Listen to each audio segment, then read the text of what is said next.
Buenos días, niños. ¿Cómo están? ¿Cómo les ha ido?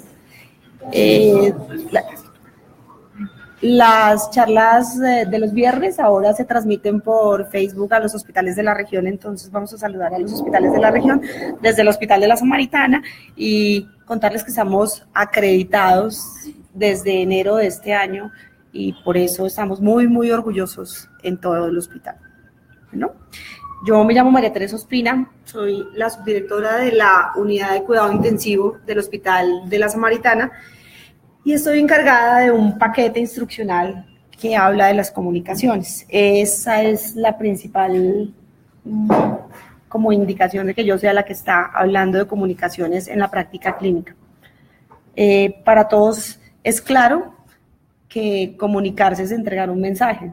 Sin embargo, cuando uno se da cuenta en la vida real, a pesar de que todos nos comunicamos desde pequeñitos, hay muchas dificultades en entregar el mensaje correcto. En nuestra vida diaria puede significar algún problema, todos hemos tenido problemas porque alguien no nos entendió, mi mamá no entendió lo que yo dije, mi amigo no entendió lo que yo dije, mi novio no entendió lo que yo dije y genera algún inconveniente en la vida real. En la vida clínica, en los hospitales, en las clínicas, genera problemas graves, genera eventos adversos e incluso genera complicaciones que pueden llevar hasta la muerte. Hay cosas que no parecen tan importantes porque las hacemos día a día. Sin embargo, son transversales a todo el proceso de la prestación del servicio de salud, ¿cierto? Cuando hablamos de acreditación y todo de lo que estamos orgullosos actualmente, una de las cosas que más énfasis hace es humanización, seguridad del paciente, y para hablar de esos dos temas no hay otra forma que comunicarse. Entonces, a pesar de que todo el trabajo es un emisor, un receptor, para transmitir un mensaje con un código establecido, no es tan fácil hacerlo en la vida diaria porque existen 1000 barreras alrededor que ustedes día a día las han visto. Obviamente, si en la vida real existen, que uno se sienta y conversas con los amigos y con gente que le tiene confianza, pues en la vida de la práctica clínica es mucho más complicada porque se hace con personas que muchísimas veces casi no conocemos, ¿cierto? Definitivamente el ser humano es social y eso quiere decir que necesita relacionarse.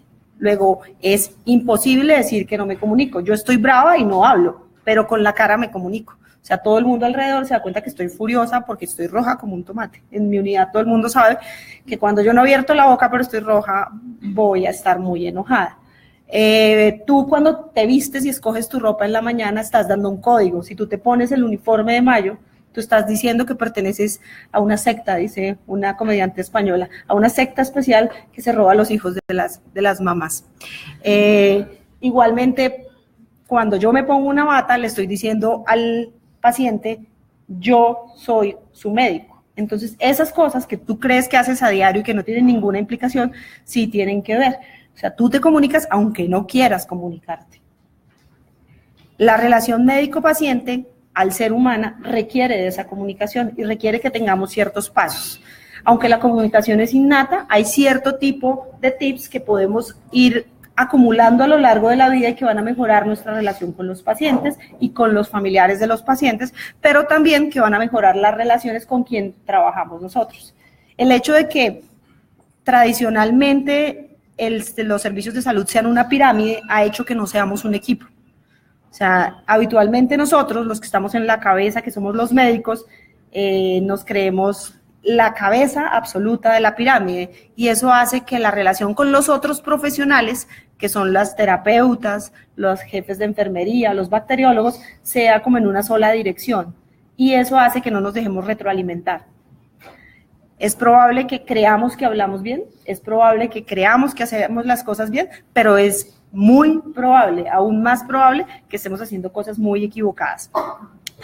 El enfoque de la medicina en los últimos años ha cambiado. Pasamos de ser completamente paternalistas a ser una medicina más humana. En todo lado, término que debo decir hasta hace muy poco tiempo me molestaba mucho. Yo siempre he peleado por el término humanización, porque es que ya somos humanos, o sea, probablemente el término que hay que buscar es una cosa que como mejor trato o algo así, pero el término humanización es como extraño. Sin embargo, ese es el enfoque moderno de la medicina en todo el planeta. Entonces, en todo el planeta estamos en el ojo del huracán porque tenemos que tratar, así tengamos poco tiempo, estemos trasnochados, estemos posturnos, estamos de afán, tenemos que tratar bien a los pacientes y a los familiares. Eso es lo que se reconoce como humanización. La calidad en salud tiene muchas variables que se tratan. Entonces, como ustedes se han dado cuenta, cuando nos acreditamos hablamos de ejes. Un eje es seguridad del paciente, otro eje es humanización. En seguridad del paciente, los gringos que todo lo estudian ya detectaron que hasta el 70% de los eventos adversos reales tienen que ver con errores de comunicación. Uno le da una orden verbal a la jefe entiende cefalotina en vez de cefasolina y uno no verifica. Entonces, un tip muy importante que probablemente repitamos a lo largo de la charla es, siempre que dé una orden verbal, por favor, verifique que la persona que está enfrente se la entendió. O sea, retroalimente lo que le dijo, jefe, ¿que me entendió? Y la jefe se lo debe decir. No se deben enojar, porque me pasa muy frecuentemente que cuando la jefe le pregunta al doctor, dice, doctor, ¿usted dijo cefasolina? Usted se voltea brava y le dice, que sí, jefe, no sea sorda.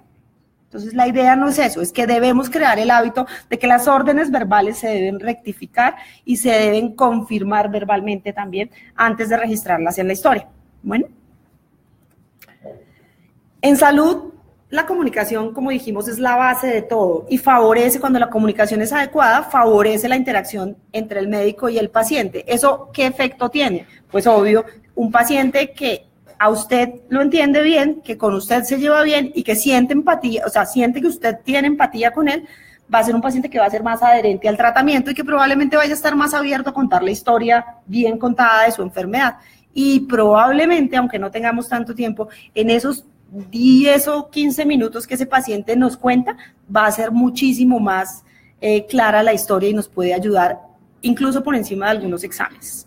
Favorece la interacción entre el equipo de trabajo. No es lo mismo cuando uno llega a un servicio y todo el mundo se lleva mal, nadie quiere hablar, nadie quiere escuchar. Qué pena, doctor, si no me lo escribe, no se lo pongo.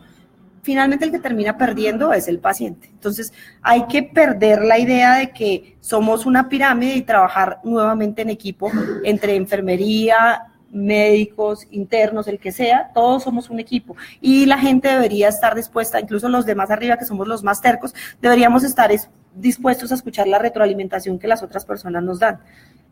Cuando uno es pequeñito suele ser un poco más orgulloso, sin embargo cuando es mayor es más terco, entonces la mezcla es mala porque somos una facultad en la que yo creo que en general la medicina necesita cierto grado de autoestima, porque cuando usted decide poner las vidas de alguien, de otro en sus manos, usted tiene que tener la autoestima bien puesta, usted no puede ser el más dubitativo y el que más pero eso no quiere decir que tenga que ser el más pedante ni el más odioso.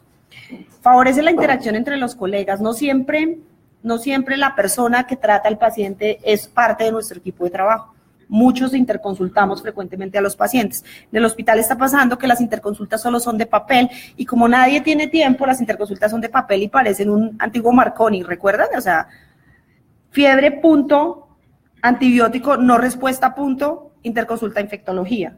Entonces, no es lo mismo si yo le explico al doctor Pérez, oiga, Carlitos, mira, es que tengo este paciente que se gasta 2 minutos probablemente, pero le ayuda al colega a saber qué es lo que está buscando uno o qué tan perdido está uno. Y de la misma manera, si uno saca 2 minutos cuando el compañero que interconsulta lo ve, seguramente aprende mucho. A mí me pasa con la doctora Patricia, a mí la neurología se me dificulta, la doctora me ayuda y me aclara las cosas. En esos 2 minutos que uno interactúa con su colega y que saca para eso, aprende mucho, pero además aclara muchas cosas para el paciente y como uno suele estar, el médico tratante suele estar más tiempo con el paciente, seguramente se las va a poder transmitir de mejor manera. La familia se ha convertido en un problema para algunos de nosotros que trabajamos en el día a día. Yo trabajo en la unidad de cuidado intensivo, luego mi relación médico-paciente realmente es médico-paciente-familia y así ahora están en la mayoría de los servicios. Los familiares son y suelen ser, y yo creo que van a seguir siendo, más difíciles que los pacientes. Entonces, hay que aprender a relacionarse con los familiares y hay que tratar de no predisponer al mundo contra los familiares. O sea, si usted tuvo una experiencia negativa con un paciente o con un familiar, trate de no transmitírsela a los demás colegas, porque eso hace que todo el resto del equipo lo encasille, lo rotule y sea el indeseable, la familia que no debe tener. Entonces, uno mismo puede ser el indeseable cuando uno es el paciente, porque uno de médico pregunta terriblemente harto a los colegas, interroga, uno es famoso, ¿no? Somos malos pacientes entre nosotros. Entonces, acuérdense de no rotular a los pacientes. Si uno tuvo una mala experiencia con un paciente y existe la posibilidad de que lo vea otro médico, genial.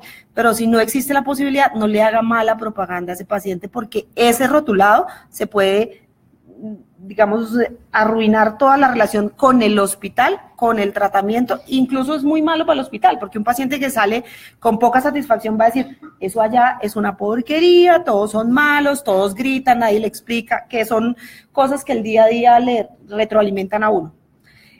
La buena comunicación hace que su paciente confíe en usted, que su equipo confíe en usted. Cuando uno tiene una buena relación con su equipo de trabajo, los jefes, las terapeutas, los trabajadores de salud sociales se dirigen a uno por todos los eventos y uno se entera de todo lo que le pasa al paciente y uno puede ayudar a resolverlos. Eso es importante.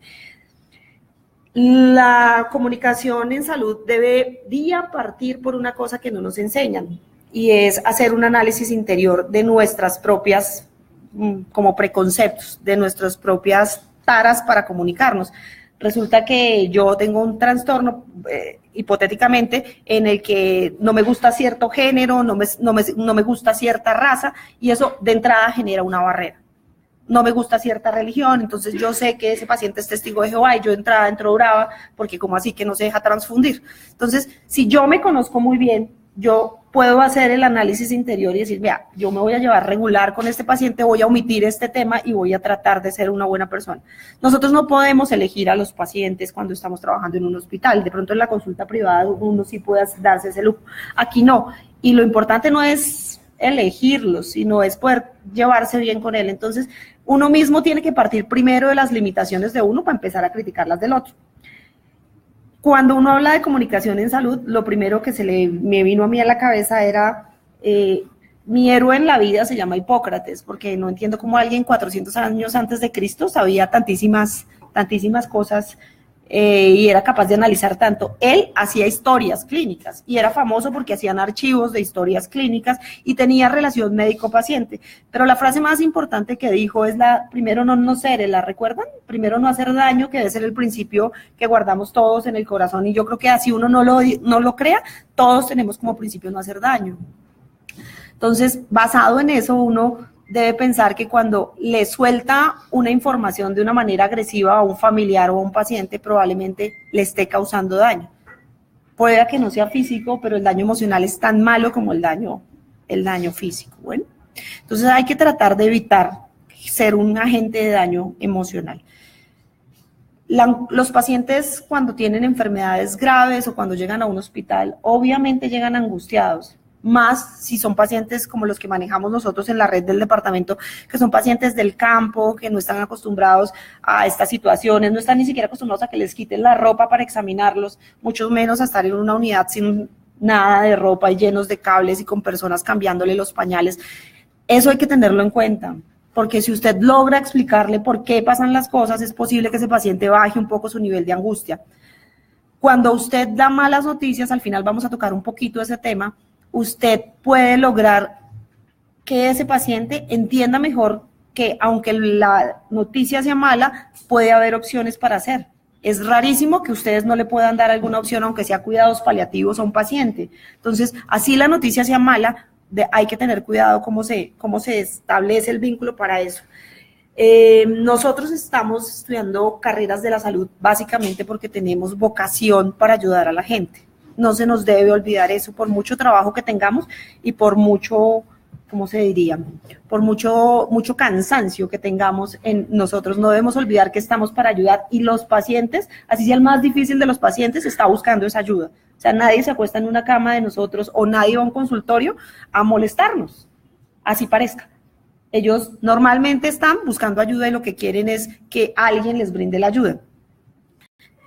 Ahora, en cuanto al equipo de trabajo, es muy, muy importante saber que si las órdenes no están bien dadas, vamos a tener errores. Si a un paciente no se le explica correctamente una fórmula, vamos a tener problemas. Si recuerdan, es famoso el chiste de ginecología de que a la señora le mandan los óvulos y nadie le explica dónde se ponen. La señora sigue consultando por el mismo flujo porque se tomó los óvulos y es famoso, eso es repetitivo y pasa, y parece imposible de creer porque nosotros vivimos en este lado de la medicina, pero para los familiares sí es muy complicado y para los pacientes, entonces hay que explicarle todo a los pacientes y dependiendo con el tipo de persona que uno esté hablando, en el nivel que nos comuniquemos, podemos tener que bajar mucho más de lo que esperamos.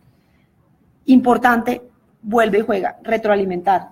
Yo sé que no tenemos tiempo, pero hay que tratar de preguntarle al paciente al final si comprendió la fórmula para que nos la explique él en sus palabras, no que nos diga que sí entendió, porque la gente, sobre todo con los doctores hombres, la gente les tiene entre miedo y respeto por la bata y nunca les va a decir que no entendió. A las doctoras de pronto, porque uno es un poco más maternal, pero con los doctores nunca, entonces nunca van a saber si realmente el paciente les entendió la fórmula, entonces el paciente no se toma el anticoagulante como es, y llega otra vez o con otro TEP o otro evento hemorrágico, todas las cosas que ya sabemos que pasan todos los días.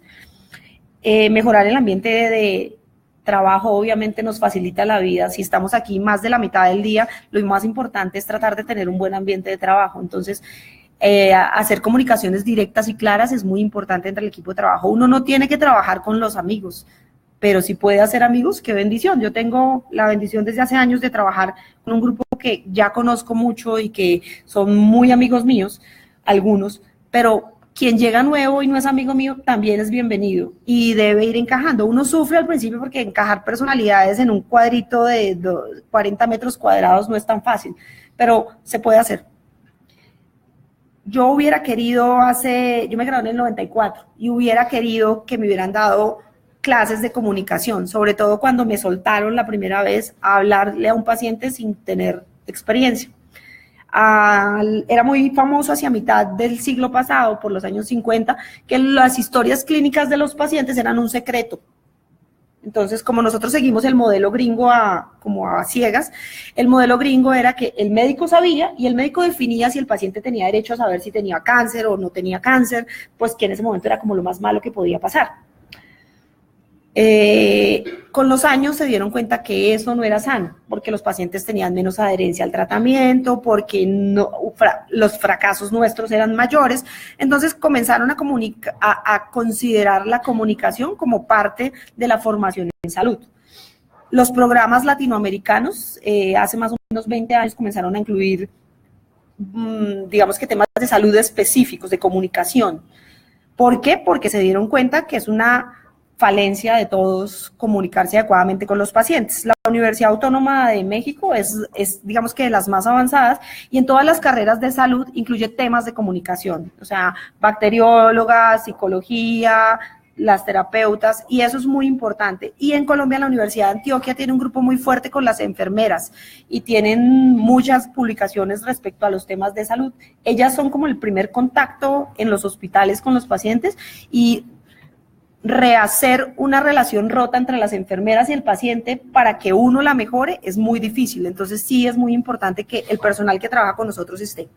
En este momento, en Estados Unidos, el 65% de los currículums de salud incluyen cátedras que tienen que ver con comunicación o talleres de comunicación. Sin embargo, si se dan cuenta, casi el 40% sigue aprendiendo de la manera en que me tocó a mí. A mí me hubiera gustado que me hubieran enseñado, porque a mí me tocó en séptimo semestre que estaba rotando en medicina interna, el residente estaba sobrecargado de trabajo y decidió que yo debería decirle a un paciente un diagnóstico que no me gustaba decir.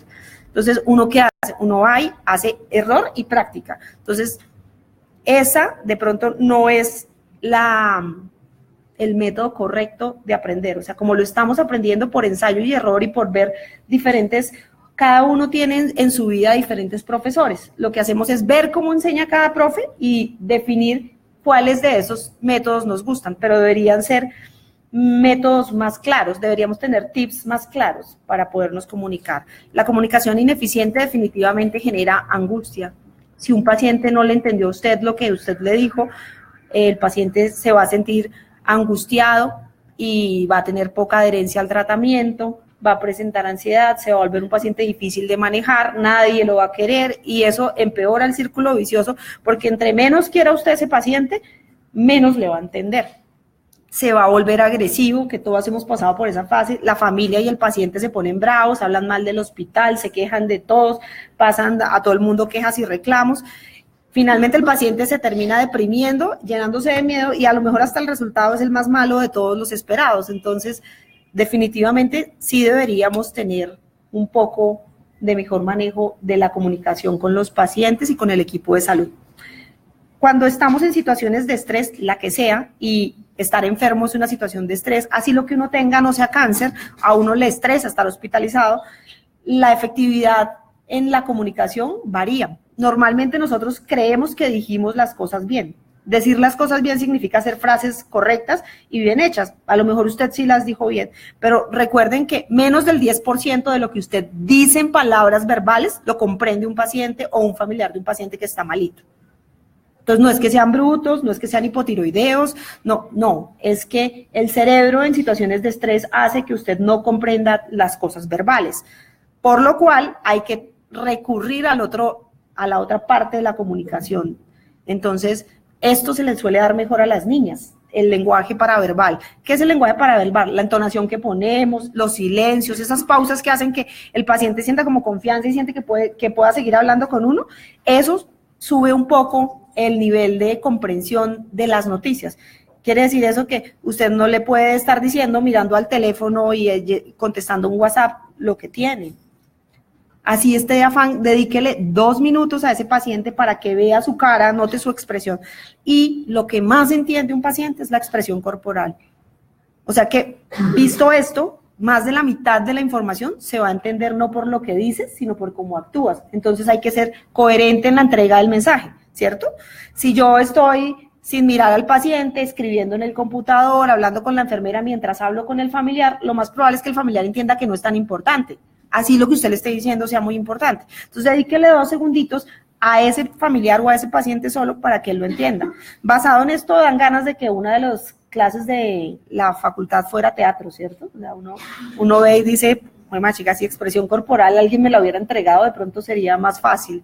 Expresión corporal incluye cosas como, recuerden si están en la posibilidad de sentarse como al mismo nivel del paciente, no hacerse en niveles superiores, tratar de no tener lo que llaman ellos posiciones cerradas, que es los brazos cruzados o las piernas cruzadas, sino ser lo más abierto posible. Si les queda fácil y está en sus cualidades hacer contacto físico, de vez en cuando tocar un hombro, sin agredir al paciente, o sea, sin entrar a sobrepasarlo, está bien y los familiares lo entienden.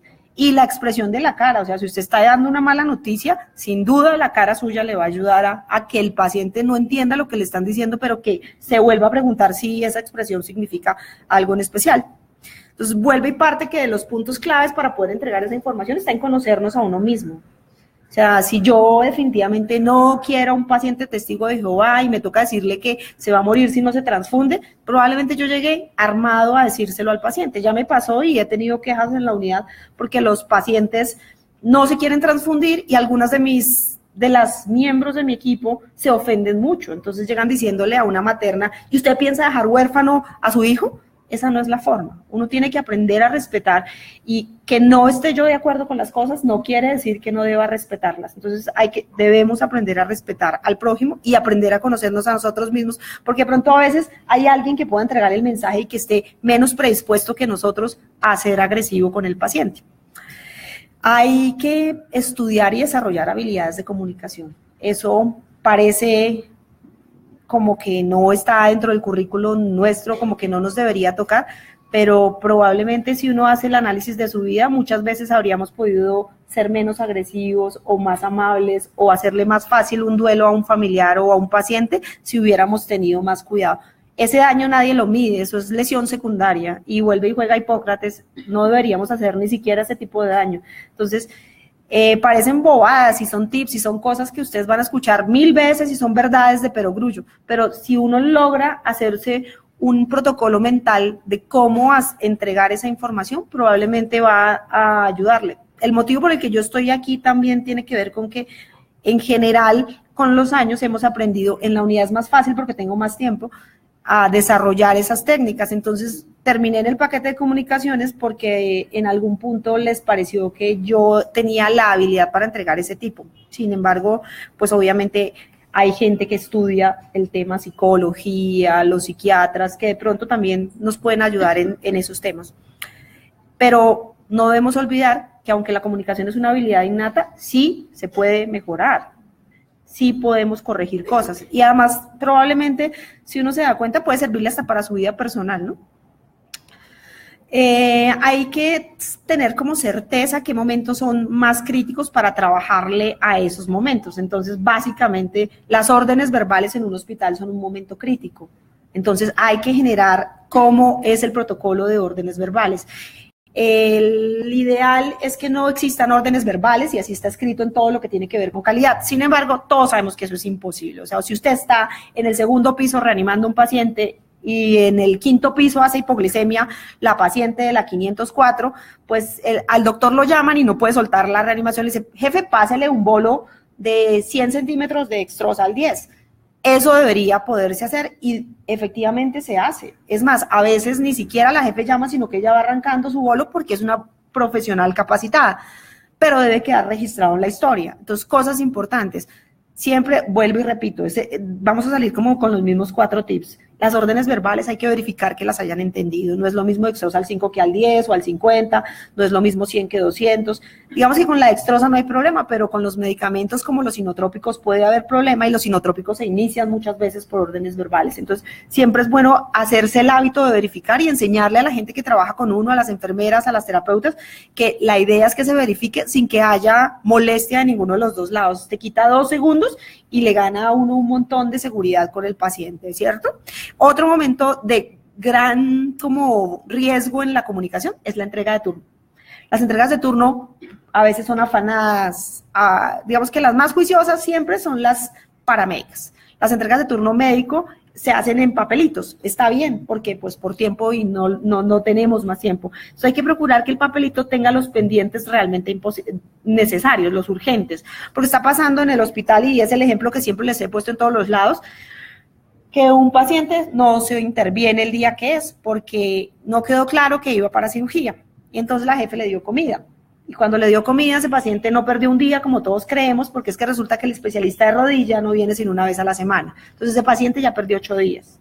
Y el paciente vive muy lejos y entonces mandarlo para la casa es muy difícil. Significa que el paciente se va a quedar acostado 8 días. Supongamos que no se complica en nada médico, el auditor no es tan bobo para no glosarme 8 días por comida.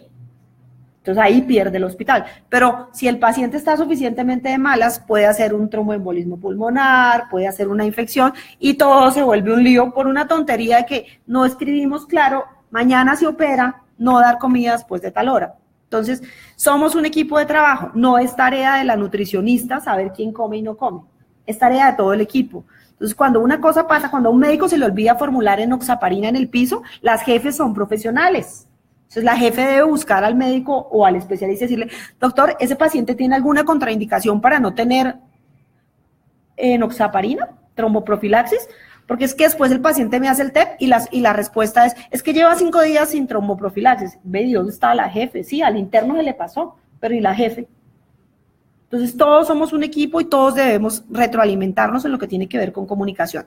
Nuestra idea con el equipo de comunicaciones es generarle a las enfermeras como unas boletitas que tengan en la entrega de turno. Enfermería es más juiciosa que nosotros para entregarlo y lo hacen en físico, que incluya esas cosas. El paciente tiene gastroprotección, el paciente tiene tromboprofilaxis, el paciente tiene dieta y si no la tiene, ¿por qué no la tiene? Entonces, hay que tratar de trabajar en que en la entrega nuestra también haya esas cosas incluidas.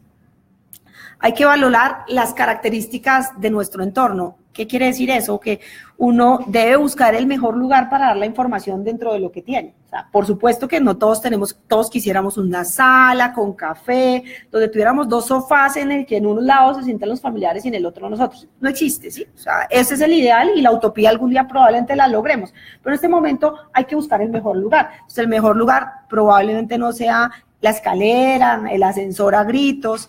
Eso hay que tenerlo en cuenta, hay que darle en el mejor lugar posible, probablemente sea la habitación del paciente o en una esquinita del pasillo, pero más ubicadito.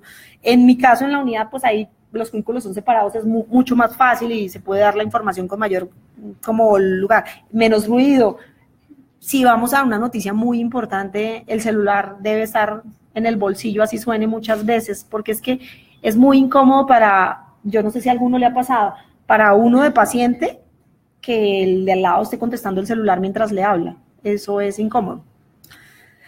Hay que tratar de aprender un poco del paciente en lo poquito que lo vemos. ¿Qué quiere decir? Hay que tratar de saber si ese paciente estudió, tiene algún nivel de educación, si tiene familiares que trabajan en salud.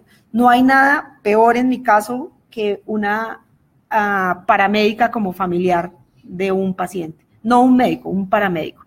Porque lamentablemente algunos de los paramédicos les siembran como muchas dudas y tienen ellos mismos muchas dudas. Entonces, las auxiliares de enfermería son tal vez mis peores familiares. Ellas tienen ideas metidas en su cabeza y se las transmiten al paciente, quitárselas es más difícil. Entonces, si uno identifica que hay un familiar de esos en ese combo de familia, tráigasela y la sienta y le explica primero a ella que probablemente se convierta en un arma para ayudarle. No hay que decapitarla, decirle, mire, está prohibido y que ella no entre. No, sino hay que tratar de incluirla en el combo al que se le da la información. Y hay que acompañar a los estudiantes. Entonces, como yo les decía, yo aprendí a la brava. O sea, un día me pusieron a dar información en séptimo sin ningún tip, sin ninguna enseñanza, y probablemente lo hice regular y de ahí para adelante pude haber mejorado algo con los años. Pero si los estudiantes aprenden a dar información guiados por un profesor, si ven como en la consulta el profesor entrega la información, probablemente puedan aprender tips que les son más fáciles de adquirir y de sembrar en su interior. El problema para que uno aprenda esas cosas es que todos creemos que ya nos comunicamos. Como todos hablamos desde chiquitos, todos creemos que nos comunicamos muy bien. Y uno conversa muy bien con los familiares, con los amigos, entonces uno no quiere que le enseñen a hablar. Uno ya llegó aprendido y se pone bravo cuando le dicen que tiene que aprender cosas para darle la información, o simplemente piensan que es mucha cháchara y que mamera y otra vez media hora perdida hablando del mismo tema que no nos dice nada.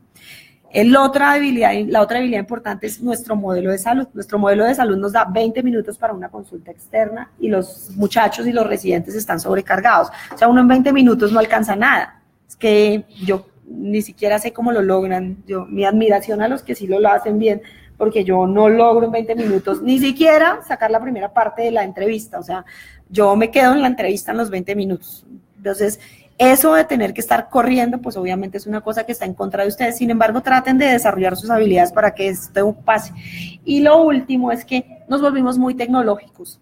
Entonces, su merced ya no pregunta cosas importantes de la historia clínica, sino que usted pide un TAC o usted pide una ecografía. Y cuando el paciente viene, usted ni le pregunta cómo siguió, sino le dice, muéstreme el examen, y le revisa el examen, el que sea, puede ser un cuadro mático, y usted ni queda lo voltea a mirar porque tiene solo 20 minutos, entonces usted mira a ver qué le resolvió el paraclínico, y probablemente se esté saltando la posibilidad de que ese paciente le dé mayor información. Los pacientes siempre se sienten vulnerables, ¿se acuerdan? Por eso siempre se sienten en desventaja. Hay que tratar de que no se sientan en desventaja, hay que tratar con nuestra actitud de hacerlos sentir.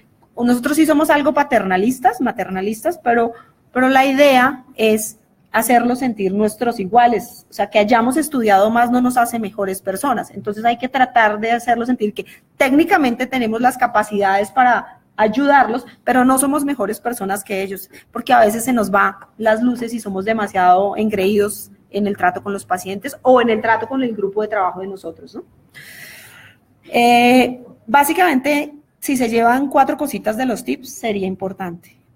Hay que demostrarle respeto al que está al frente. Así como usted saluda a su profesor, así como usted saluda a su papá, hay que saludar al paciente. O sea, ese minuto de cómo le va, si pueden aprenderse el nombre de su paciente, mire, sería espectacular. Los pacientes dejan de sentirse como la 408 o la 297 cuando usted entra al cubículo y lo saluda. Yo tengo pacientes que están sedados y ahí entramos y los saludamos por el nombre y los pacientes lo reconocen a uno y sonríen y los hablan y son tal vez los que más mal están. Yo siempre digo que el ejemplo de resiliencia debía ser una foto de un paciente mío, porque son absolutamente capaces de reír y de sonreírle y darle una sonrisa y estirarle la mano estando en la más mala de todas.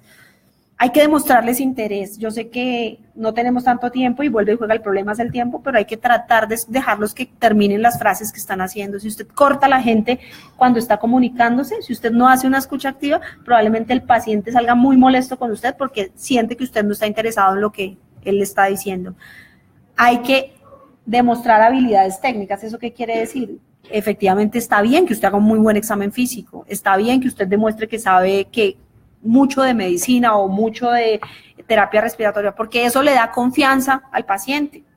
El paciente se siente más confiado si el que está al frente es una buena persona que además sabe del tema. Eso está bien. No es malo demostrar que uno sabe. O el equipo de trabajo confía más en usted si se da cuenta que usted tiene habilidades para tomar decisiones en salud. Hay que mostrar nuestra personalidad, eso no es malo. O sea, si usted es de buen genio, si usted es amable, sea amable con los pacientes, hágale un chiste si es pertinente. Eso no está mal. Si usted es muy serio y es gruñón, también está bien que el paciente sepa que usted es serio y es gruñón para que no crea que es una cosa personal, sino que es una cosa de su personalidad. No somos robots que no pueden expresar. Entre más entienda el paciente cómo es su personalidad, probablemente mejor se lleve. Ellos no lo odian a uno por ser bravo, nunca.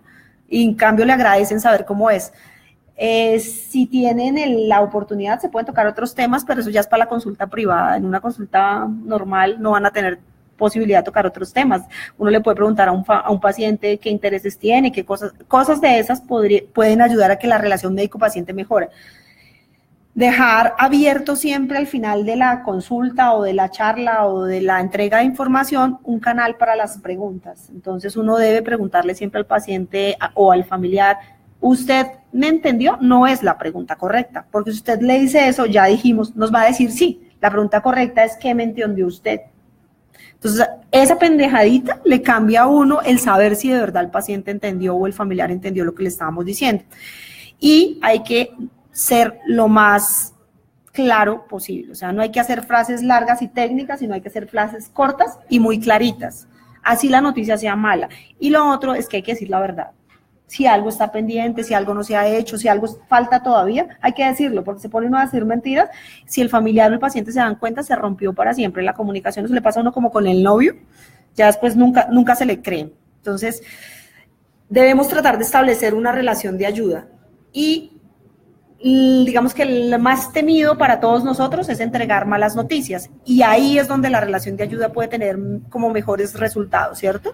Cuando uno entrega malas noticias es cualquier cosa. Uno piensa que malas noticias es se va a morir, tiene cáncer. No, malas noticias para una niña que está en la universidad es si estás embarazada. Si yo te digo a ti que estás embarazada ahora, probablemente no sea tan buena noticia. Entonces, casi todo podría convertirse en mala noticia dependiendo del contexto en que uno lo diga. Entonces, es sano tener un protocolo establecido en todo el hospital. Eso ya está estudiado, hay una persona que es muy famosa en el mundo y generó un protocolo que tiene 7 pasos. Entonces, lo primero es tratar de que el entorno sea el mejor, que ya tocamos el tema, mientras se pueda, lo más privado posible y como en la misma altura de conta. Segundo, empezar siempre por la pregunta de, ¿usted qué entendió de la enfermedad? Yo no sé si algunos de pronto me han visto darle información a los pacientes y siempre arranca uno por ahí. ¿Usted qué entiende de lo que tiene su papá? ¿Usted qué entiende de su enfermedad? De tal manera que ellos nos van a decir desde dónde tenemos que arrancar, porque a veces podemos explayarnos media hora y resulta que el paciente ya la tenía más clara que yo. Entonces, si usted sabe de dónde parte, es más fácil saber qué información hay que entregar. Según una cosa que no nos enseñan tampoco en la facultad, es que el paciente tiene derecho a no saber lo que tiene. A mí me cuesta entender eso y he peleado mucho con eso, pero está escrito hasta en una norma y lo preguntamos y lo investigamos. Entonces, una pregunta pertinente es, si usted tuviera algo malo, ¿usted quisiera saber todo de la enfermedad o solo el tratamiento o solo las opciones a seguir? Eso es algo que no hacemos, pero sí resulta que existe un derecho de no conocer toda la información. No estoy de acuerdo, pero debo respetarlo, porque a mí me parece que, pues porque en mi caso yo quisiera saber, ¿no? Pero entonces es importante que usted le pregunte hasta dónde quisiera saber usted de la enfermedad. Le explico más, usted quiere saber pronóstico, usted quiere saber solo tratamiento, o usted quiere que yo mejor le explique a sus hijos, porque dice, no, mire, cuéntele a él y que ellos decidan. Eso es importante, casi no lo hacemos. Y luego sí entramos a explicar lo que el paciente tiene. Eso que se llama conocimiento, ahí sí, todo lo que nosotros ya entendimos y descubrimos y diagnosticamos, hay que entregárselo en ese momento al paciente, ya después de que él nos dijo que sí. Si él nos dice que no, pues ahí le dejamos abierta la posibilidad que si cambia de opinión, ahí estamos para explicárselo. Y si no cambia de opinión, pues ni modo. Y si el paciente dijo, sí quiero saber, de una vez, en ese mismo instante, usted trata de explicar de la misma manera clara. Usted tiene que tratar de establecer empatía en ese momento, lo que hablábamos, un silencio oportuno, una mano en el hombro, en la rodilla, puede hacer que el paciente sienta que nosotros estamos entendiendo parcialmente. Mirar al paciente y no al celular o al computador nos va a ayudar. Y tercero, explicarle qué estrategias hay para solucionar el asunto. hay que, por muy mala que sea la noticia, algo le podemos brindar, aunque sea clínica del dolor, aunque sea en interconsulta con otro especialista, un paliativista, pero hay que tratar de explicarle y hacerle ver que existe una salida, así no sea la mejor, que existe una posibilidad de tratamiento y de ayuda aún en las malas circunstancias. Una cosa muy importante es que cuando hagamos esto de dar información, lo ideal es que hubiera con nosotros alguien más, puede ser otro médico, una trabajadora social, no tanto para el apoyo con nosotros, sino porque esa persona se va a dar cuenta cómo entregó uno la información y le puede ayudar a uno a mejorar sus habilidades, se las puede retroalimentar. O uno puede decirle a un residente y quedarse uno con ellos y ver cómo entrega la noticia al residente o el estudiante, de tal manera que la retroalimentación no sea yo con yo y lo que el paciente entendió. Yo siempre he dicho que en calidad hay una prueba de calidad que nunca la preguntan en mi contexto y que para mí es la prueba más clara de calidad de un servicio, y es que yo entrego un cadáver, a veces de un muchacho joven, y el familiar viene y me da las gracias. Eso significa que el trabajo del equipo está tan bien hecho que ellos, hasta en la peor circunstancia, que es que uno entregue un hijo muerto, son capaces de darle las gracias al equipo porque saben que hicimos el mejor esfuerzo, y eso depende de que la comunicación haya sido correcta, porque a veces ni en la buena salen contentos, ni entregándoles el paciente vivo y perfecto, aún así tenemos quejas. Entonces, esa es la difícil. Entonces, para entregar malas noticias hay una como mnemotecnia que nos ayuda, y es que hay que tratar de tener las 7 Cs. Hay que ser claro, conciso, acuérdense que lo verbal no se entiende tanto, entonces si usted se extiende mucho probablemente se vaya a confundir el paciente. Concreto, correcto, es decir, no entregue una información grave si no está seguro que eso es cierto. O sea, hay que verificar el resultado del ELISA, hay que verificar el resultado de la patología antes de entregársela a un paciente. Hay que ser coherente, lo que hablábamos, no puede estar usted no poniéndole atención a un paciente que le está diciendo que se va a morir próximamente. O sea, usted tiene que ponerse en la circunstancia y ser respetuoso. Hay que dar la información completa hasta donde el paciente lo permita, y hay que ser lo más cortés posible, ¿no? Y no todas las palabras significan lo mismo para nosotros, entonces hay que siempre retroalimentar lo que el paciente entendió. Ese era el barridito pequeñito por la comunicación.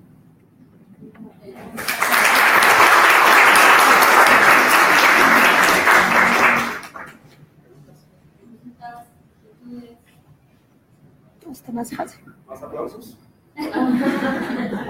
Todos firmaron.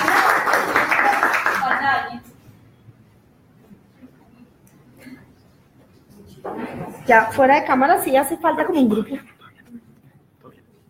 Bueno, agradecemos a todos los asistentes y los invitamos a ver nuevamente esta charla y a compartirla en nuestras redes sociales, en la página de Facebook del Hospital S, Hospital Universitario de la Samaritana, y en nuestro canal de YouTube también S, Hospital Universitario de la Samaritana. Suscríbanse para que tengan ahí las notificaciones, para que reciban notificaciones de nuevos videos, de nuevas publicaciones, y denle me gusta. ¿Vale? Gracias.